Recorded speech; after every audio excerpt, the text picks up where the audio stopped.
So I want to be respectful of everyone's time, so I'm going to go ahead and get started. I'll just give you a little bit of a background on Chicago Commons. Again, I want to thank you so much for joining us. This is our first virtual play date that we're launching out to do. And so again, just want to thank you for your time. We hope that you truly enjoy this experience. Welcome again. My name is Karina Slaughter. I'm the Vice President of Early Education for Chicago Commons. And really for more than 125 years, Chicago Commons has been committed to empowering individuals, families, and communities to overcome poverty and systemic barriers, embrace opportunities, and thrive across generations. In fulfillment of our mission, we provide high quality early childhood education, family-centered adult education, and senior services to more than 3,000 individuals annually. We currently have 4 core early learning programs, and we provide support to 8 community partner sites throughout the Chicagoland area. This evening, we will focus on our early education programs and the unique learning opportunities available to children and staff through the use of the Reggio Emilia approach. So like, what is this approach? How did it come to be? And why is it important to Chicago Commons? Well, in the devastation following World War II, working class parents got together from the village around Reggio Emilia, Italy, and they created a program based on the principles of respect, responsibility, and community through exploration and the discovery in supportive and enriching environments guided by the interests of children. So in 1993, Chicago Commons began exploring the Reggio Emilia philosophy in the approach to educating young children because we believed that the elements of the approach supported learning through problem solving, creative thinking, exploration in a way that is meaningful to children and encourages them to seek their own answers. The Reggio Emilia approach for us is really a key differentiator in our program offerings. Not only is it embedded in our classroom activities, but we also have dedicated art studios on site for children's use. I'm currently virtually in one that we have displayed on our sites. And then we also have 2 amazing studio coordinators who are hands-on and providing exciting learning opportunities for students. So we thought that this would be a great opportunity for you to experience our approach firsthand. We encourage you to visit our website at chicagocommons.org, contact our centers directly. You can take virtual tours of any of our sites. And if you aren't currently enrolled in Commons in our programming, what are you waiting for? Like, join us. We would appreciate the opportunity to serve your family.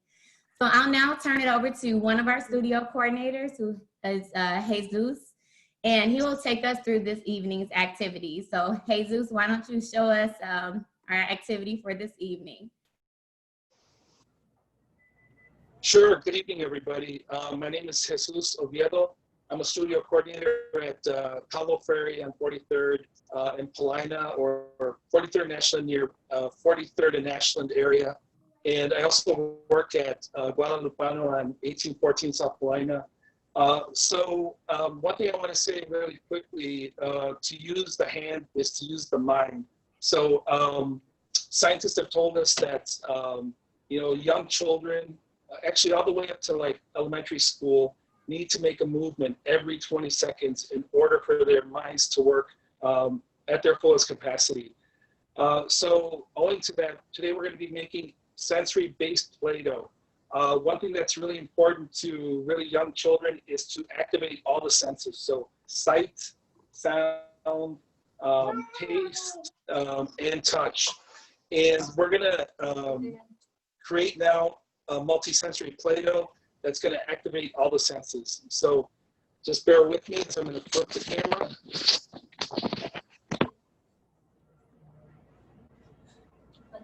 So here set up are the salt, the flour. I also, to add more color, I put a little turmeric. And then for aroma, I have some oregano. For more texture, I have some lentils.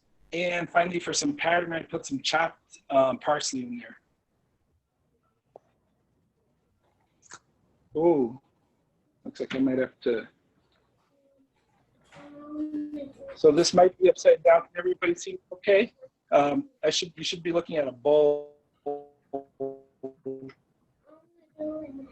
I see a bowl and some All right. colorful materials. So here my bowl. I'm gonna take. You can double this recipe, but I don't know what I was thinking, and I did a small portion. Maybe I wanted to just work with a smaller amount of Play-Doh. So I'm adding my flour. I'm taking my salt, and you can take a regular spoon. I like this guy, which is like a rubber spatula, to mix it all together. If you're working with young children, you know, and you're looking at your utensils, what color, you know, what shape is this? And you may want to talk about the fact that we have twice as much flour as we have salt. All right. To add the color, right away I'm adding the turmeric. Now, you don't have to add turmeric. You want a different color, you can add cinnamon. You know, you want a different aroma. You may want to put some sweet things like ginger, maybe some vanilla extract. And look at that beautiful ochre color. All right. Yeah. What do you think, Marcia? How's this looking? I think that's looking wonderful because you're mixing the two colors together. And so you really get to see how one impacts the other. How does it look different now? Does it smell different now? I bet it does. Right. You know, we're doing science. This is transformation of matter. We're adding some warm water here, about the same amount of water as you have, flour. So you can really see that transformation. And I think there's something really fascinating to young children about transformation. You know, we had everything in sort of a dry powdered state, and now it's sort of transforming slowly. Take your time. If you want to add, you want this to be drier, more like a putty, you add less water. You want it to be mushier or more liquid, you add more water. One thing I really encourage parents is get the kids to do this. You know, like I said, you know, to use the hand is to use the mind. And if children are doing, the more they're doing, the more they're learning. Children are also figuring out you might measure exactly, but then, well, we need a little more. We need a little Right. less. Oh, this is a little wet.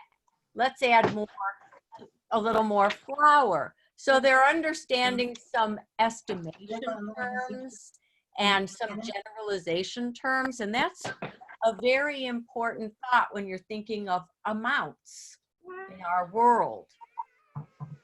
All right, so you get it to a certain state where it's kind of integrated. What I like to do is, after a while, I like to use my hands. You know, And the children do too. so you know, one thing we refer to is exploration of materials, right? So when we explore, you know, there's a lot of value to that.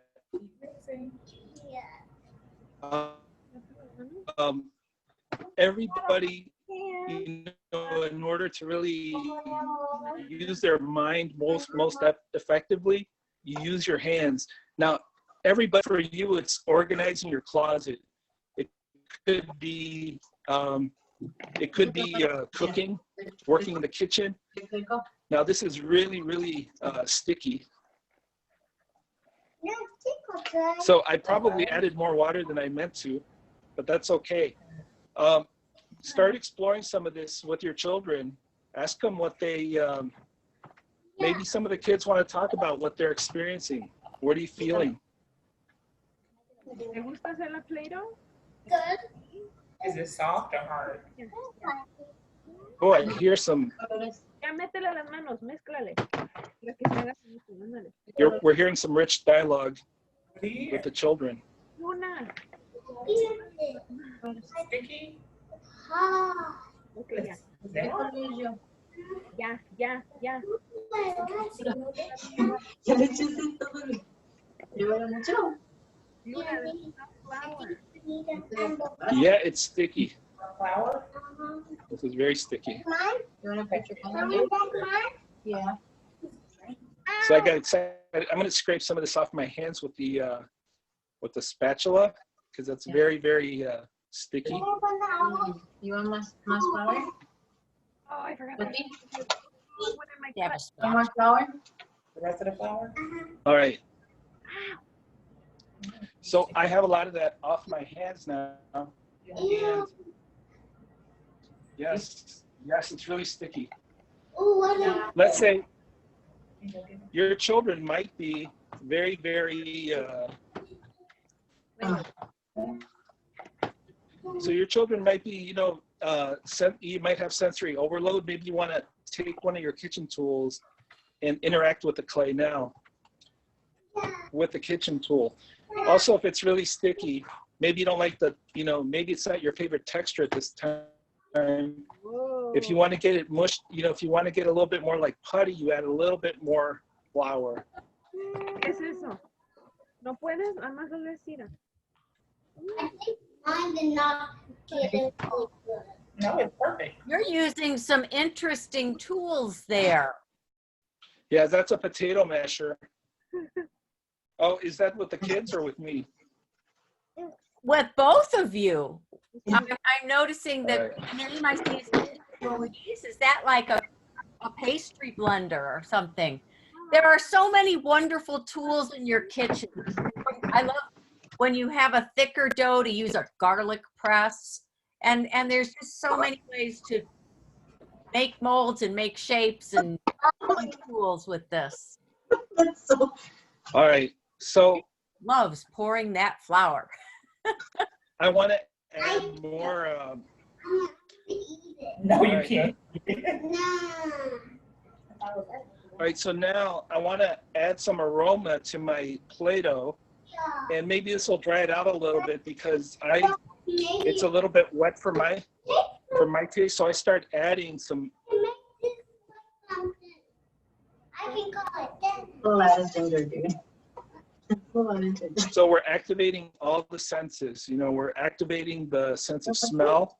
¿Cómo huele? If you don't have oregano, you can use other herbs. I've used rosemary before. You can use thyme. Want me to put it in the flour? ¿Huele rico? I've even broken open tea bags Pruébalo. and used like the chamomile inside or the mint inside a tea bag. And That's a great idea. Yep. Some of the sweeter aromas you can use, and maybe you can even combine things. You can use mint leaf. You can use vanilla extract. And a lot of these things are really safe for kids. You can use cinnamon, if you want like a redder color. Thank you. that would smell good at the holidays. Whoa, what's happening there? Yeah, what's happening there? This is an apple core. Do we have one? Wow, what happened to that dough? Got all divided up, but it also looked like a big sunflower. Now we need some of those. Do we have that? An apple slicer? That is another thing. These materials might not taste great, but if it does Oh, not I saw it. What are you doing? Right. feel sticky, Hazme un you like using the spoon more than your hand? I have food. I get my food. Maybe you want to amplify the texture, and I've added some of my lentils in it.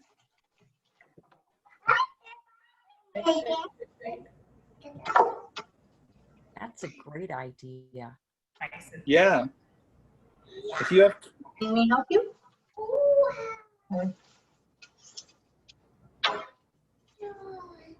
all right.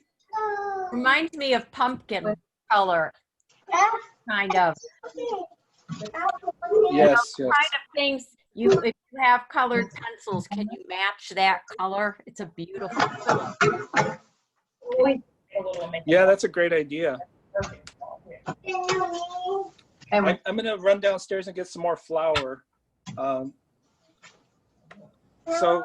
Marcia, go ahead and Okay. A few Play-Doh shapes, maybe just 2 out of How are you doing with this?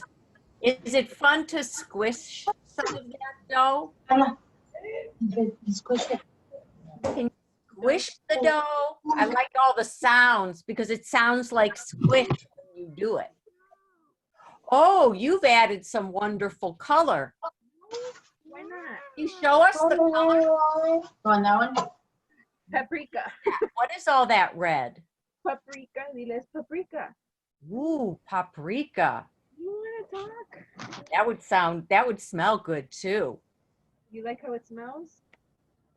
You don't like the red? Why?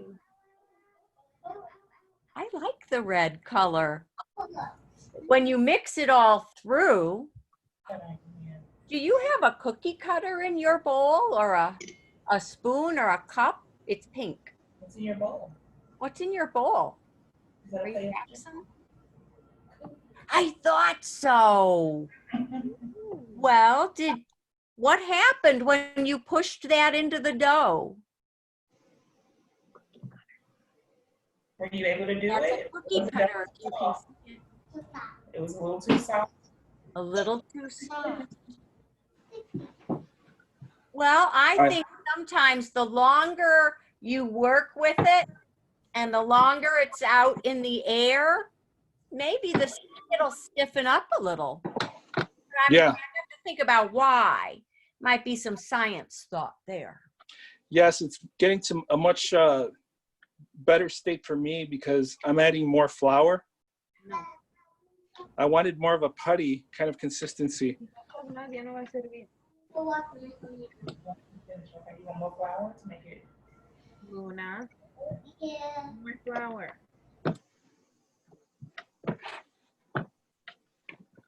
Luna, if you put more flour, then we won't play Play-Doh anymore. No more. All right. Already.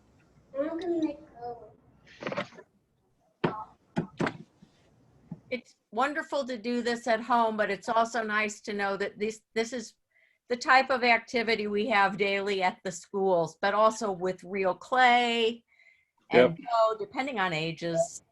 And just so it's wonderful to continue it at home and back it up at school and home, and they'll become experts on mixing things and other So kinds of chemistry. And right. Absolutely. So now I'm dealing with a little bit more of a solid Play-Doh. It's less liquid and a lot more manageable for me because that's the consistency I wanted. But I had this fun science experiment happening while I was exploring. As Marcia mentioned earlier, you can now manipulate with a garlic press, and it might be kind of interesting because there was there's also some lentils in there. So you can see a sort of hair-like quality. You see that? Why not? There you go. That's better. All right.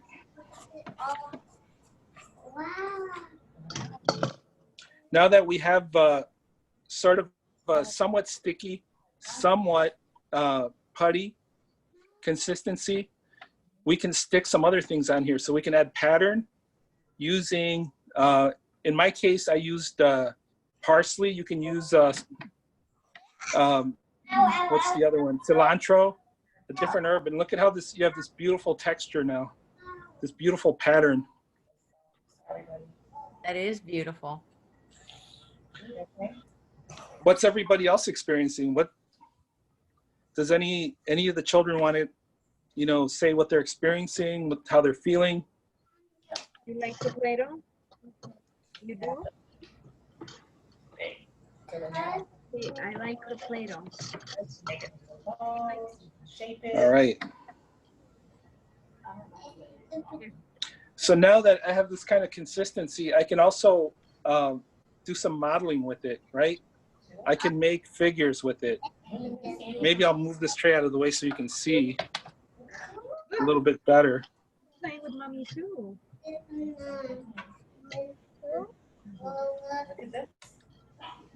Right. I am starting my chocolate. You're starting your chocolate. Papa. Here. During your chocolate? Yummy. I can make.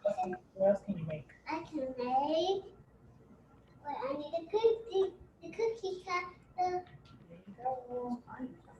Thank you. So let's do this. Taco. I can make a dog. Let's do We this. can make a figure. Let's roll a big ball and then we're gonna. Showing how to make a ball and some other shapes. Yeah. Got it? You a taco. You're making me a taco? Ooh, thank you. Now see if you can cut it out. Yeah. Okay, ponla bien. Delicious. Can everybody see what I'm doing? I think that's. ¿Vamos a hacer otro taco? This is my dad. Un taco para ti. So as the clay gets drier, you can add more and more detail to it. And I like to play with this. See, now we're gonna go. You're modeling. Show everyone your taco. I made a doggy, everybody. You made a doggy. I want to see your doggy. Press it back out. You got it? He made a doggy. Really hard, really hard, really hard, really hard. Okay, now get all of That's it. an incredible doggy. Let's see When what- did you, Like this look? Look. is it a doggy you know? And now you can take it out. Let's No. see. Maybe you want a doggy for a pet? What I was thinking the thing is, she started making a taco. Suddenly it became a doggy. And this is what happens when kids create. They start with an idea and they're working and they're telling stories. The story may change totally, but it's all in their imaginations. And it's while they're working and working through things and stories and language. So why else is it important to explore? You know, they say that before you have a complex idea, you have more of a feeling, you know, an intuition.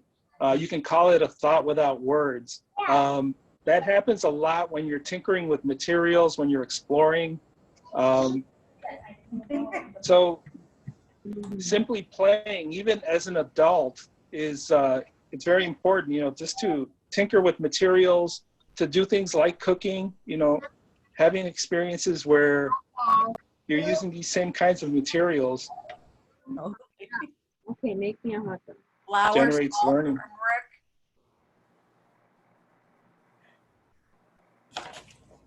Is that enough?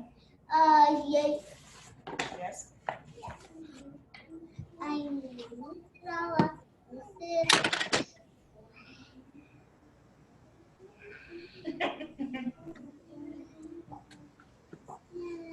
How does that feel on your fingers? How does it feel, Jackson? It feels good. It does, doesn't it? You just go like that, it crumbles off when it gets drier. Ooh, so neat. I love it. So, you know, there's some things that children learn that are a little bit more technical here as well. You know, how to make a snake, right? If you start in the middle and you work your way out, you get the longest snake, you know. Oh, How do we make balls, right? when you put too much in it, it made nothing. That's how I wanted to. I wanted to add a lot. Oh. No.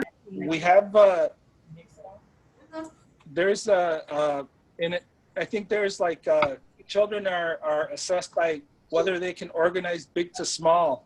And they do it with objects, but how much more fun is it if you do it with clay or you do it with Play-Doh? This is so cool. I'm not going to eat it. No, we can't. No, we're not gonna eat it. Mommy, we're gonna keep it. Okay, put it in my plate. You're gonna make me a taco? Yum. I don't want Show your not that. I think I need Cinnamon? I hear kids talking about tacos. It's making me hungry. taco. taco. Yeah.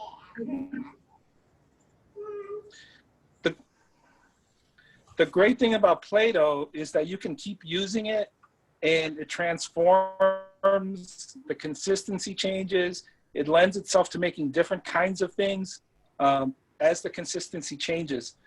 And that's really, I think that's really nice for kids because they don't feel stuck in a certain kind of closed-ended activity. They can just, keep creating.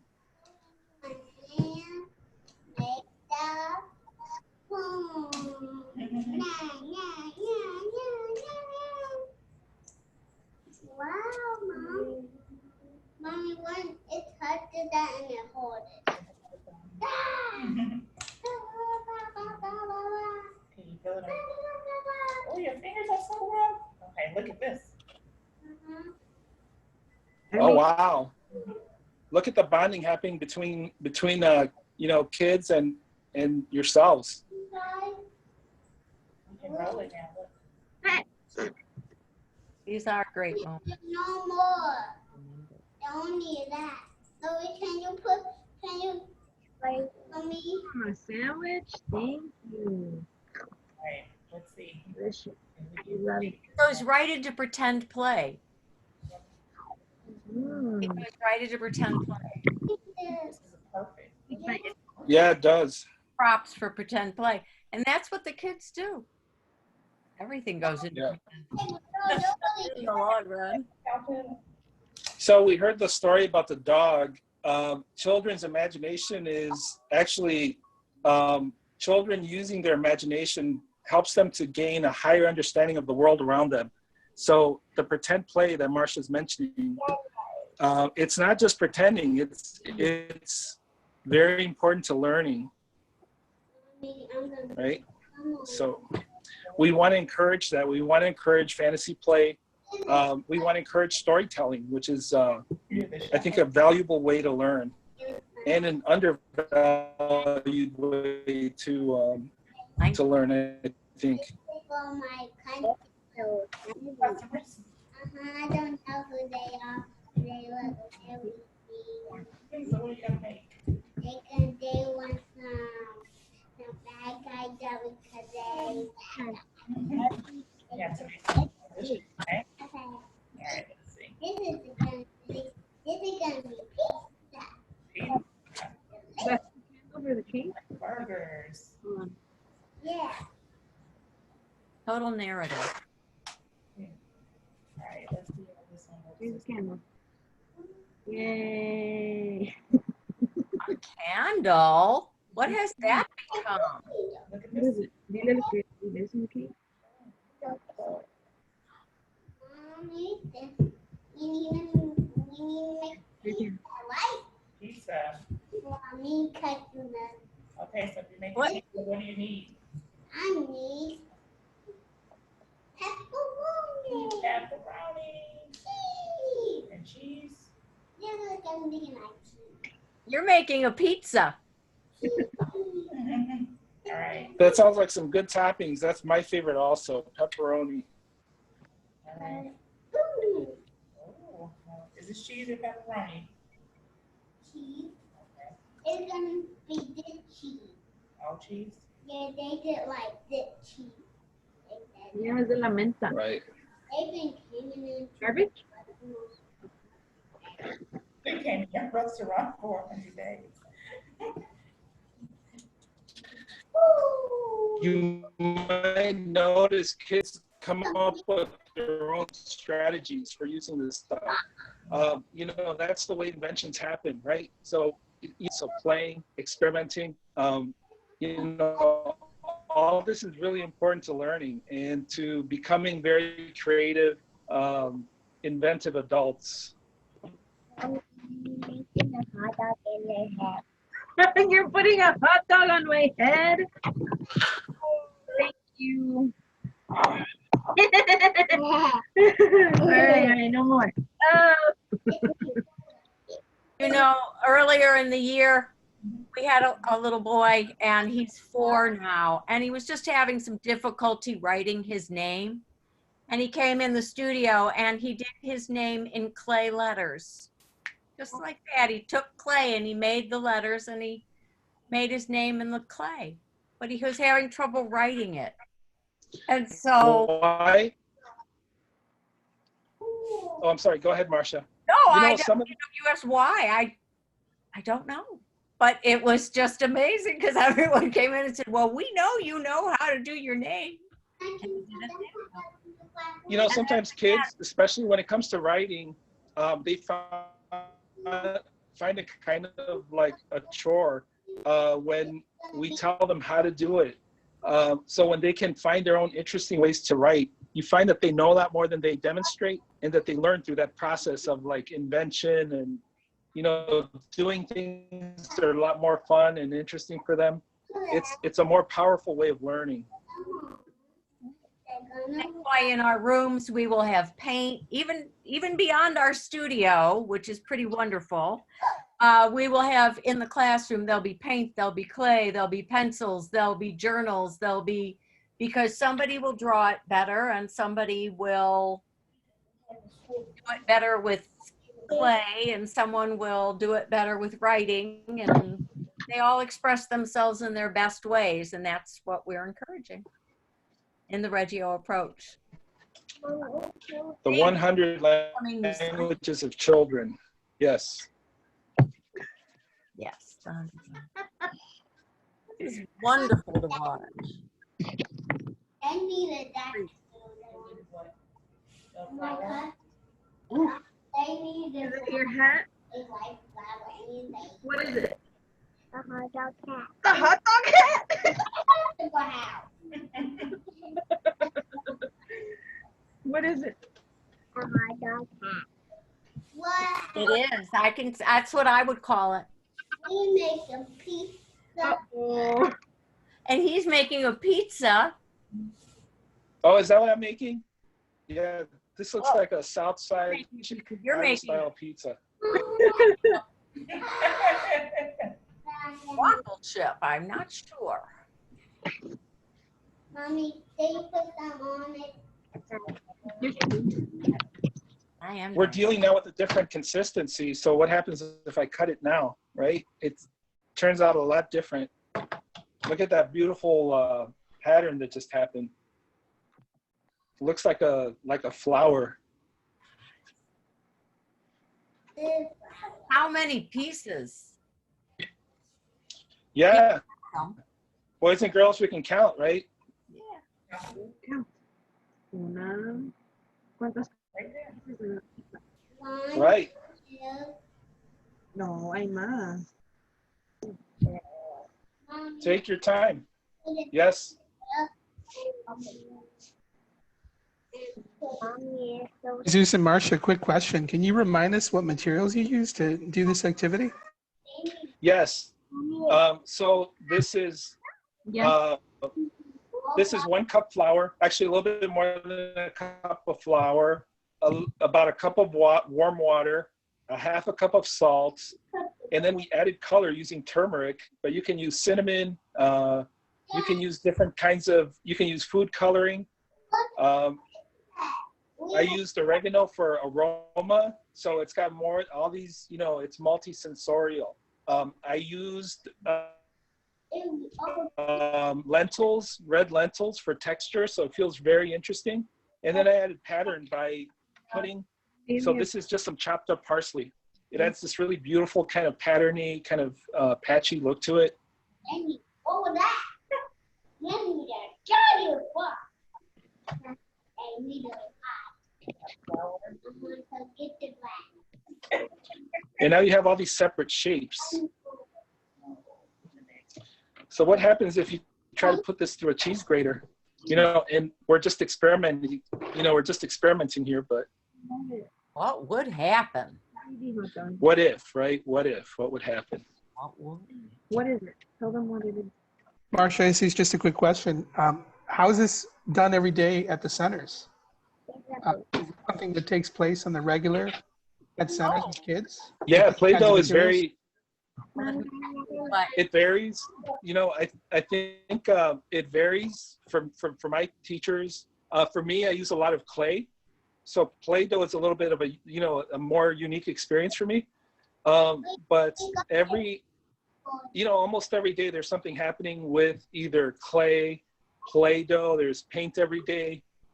Children have really, really nice drawing materials. Not just, number 2 pencils. We have art materials from like Blick Art Supply. We get charcoal. I make charcoal in my fire pit, so kids use natural charcoal. Every day, every time of the day, there's something unique available at Chicago Commons, Guadalupano, Palo Ferry, Nia Family Center, and Taylor. I make you an ice cream. and we have, again, the teachers may just always usually have these materials in the room. I know I keep them in the studio so that they can always come and get them if they don't. So that it's important to do that, and to do that with our young children, because pretty soon when you have it lined up and it's in the room, the children can say, I want to make Play-Doh. And you are Yes. able to say, okay, go make Play-Doh. And by the time they're of that age, it's not like they can go and make the Play-Doh. And they can know that if you put in some dish soap, or if you put in it's going to change it all up. It'll get slippery, and they'll know. They'll start experimenting over the time and get to make wonderful things. And we make. We want them to inquire. What if? Well, test it. Yeah, that's a really great point. Another thing is that, we try to use our environment as the third teacher. So children in their own time, through their own choice, will grab things from the environment like clay, or like making Play-Doh, like charcoal, and they can use it and distribute it to their friends. They can, explore just any day, any time of the day.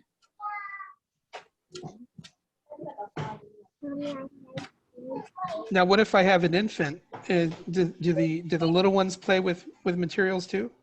Yes, infants play with with all kinds of unique things like ramps. They use wool balls. They use, if they're toddlers, maybe push toys. They do Play-Doh. We have sensory experiences for infants.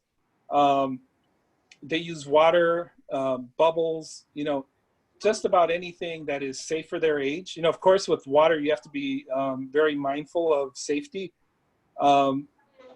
They use tempera paint, which is, it's safe for young children. And so our infants will have whole body experiences on the floor with tempera paint. There's children who've sort of walked and crawled through paint and made imprints on like a large sheet of paper. So there's basically almost no limit, aside from safety. We try to like really stretch it in terms of creativity and possibilities. And how does that connect to the development of the child's skills? A couple of weeks ago, I introduced wire to actually a couple kids outside in the playground, and the 2-year-olds were starting to twist, bend, shape wire in a way that I've never seen 2-year-olds. It's to a level that I've never seen with 2-year-olds. So why this level? One, it was because these are really interesting materials.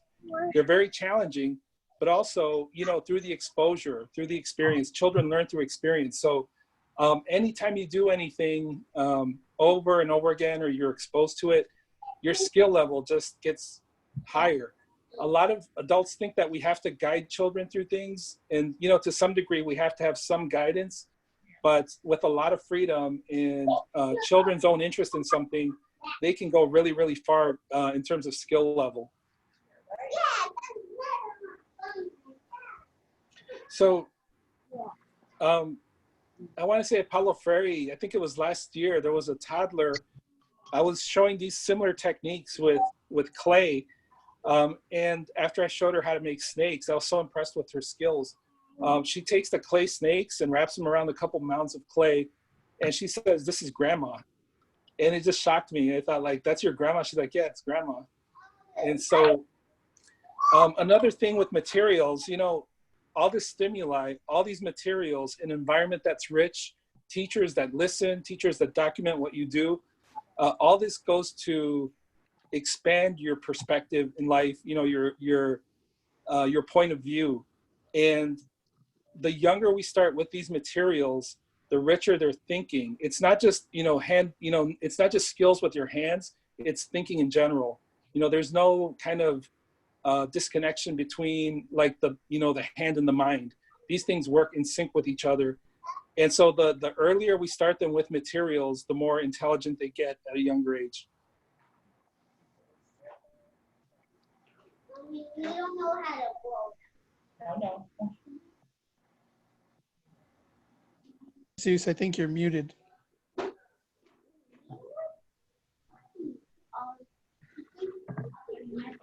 All right. They wanted me to cut it. All righty. Are there any questions from families? Education is my favorite topic, so don't hold back. You know, and you might be wondering, you know, how do children learn the alphabet? You know, how do children learn how to read, how to count?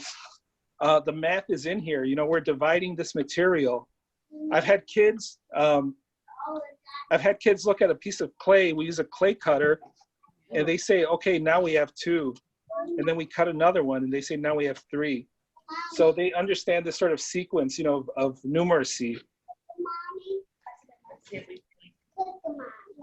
And they learn it in a way that's more interesting and challenging than if I were just, you know, just telling them 2 goes after 1, 3 goes after 2, because they're learning real life math, you know. I'm gonna pull it.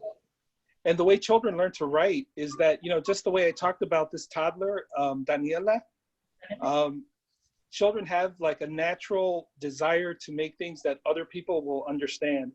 And so writing is there's a real natural part to writing and reading that really connects with children when things are interesting and challenging for them.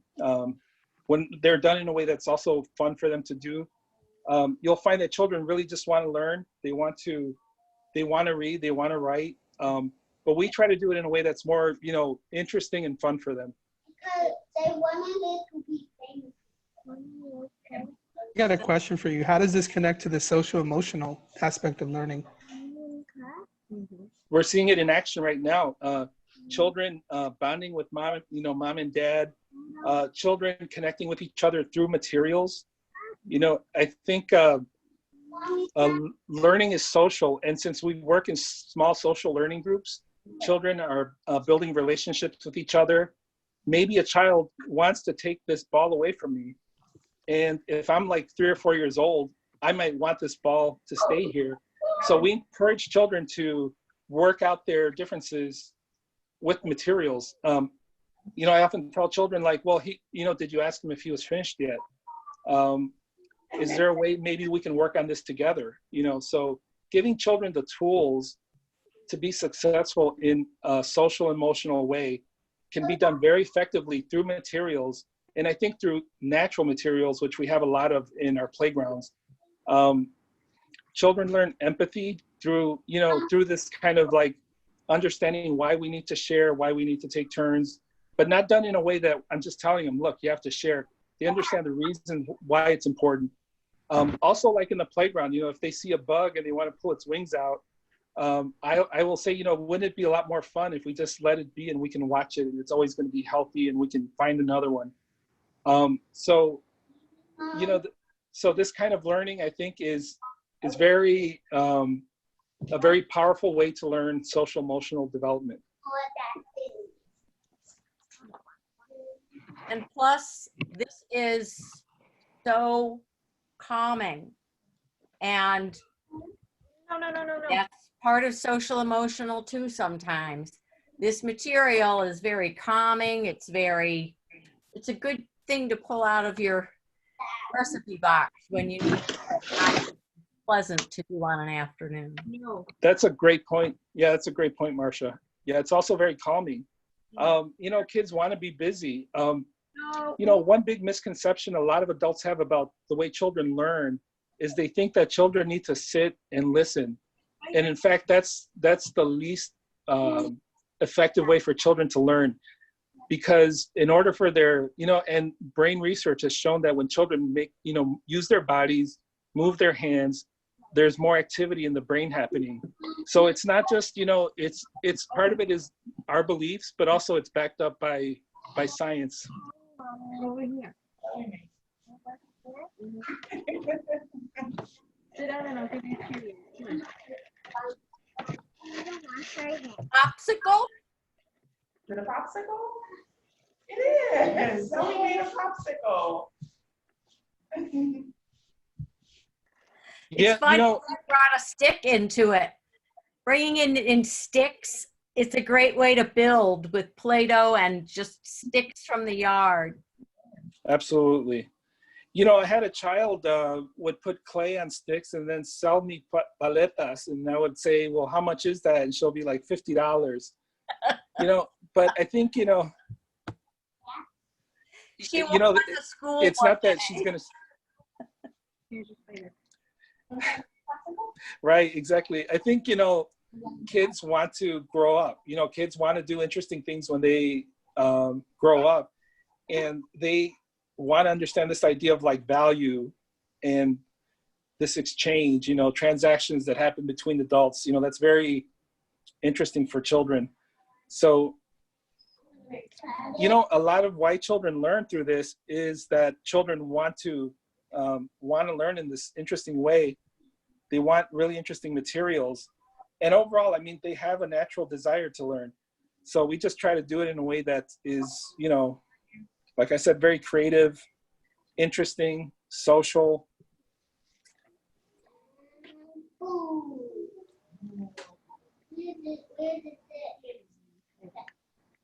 The legs.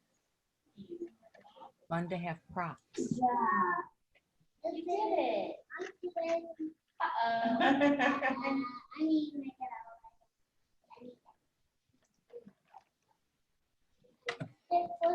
Let's see what happens. Great. Now we have a different, you'll notice, why is this also math? So Dr. Chen from Ericsson Institute says that properties are mathematics. So through this process, you know, we started with this really, if you remember about a half hour ago, I was working with this really sticky, wet substance. Now it's much drier. And so there's different degrees of like moist, sticky, not sticky. So these are all what we call properties, and they're everywhere around us. And so this is a very, I think, a very interesting mathematical concept, you know, wet to dry, cold to warm. No, actually the lentils are getting stuck back here. Actually, there's so much math involved in this because yes, you can be making shapes, but you're also making three-dimensional shapes and you're adding them on. So you can continue to build up.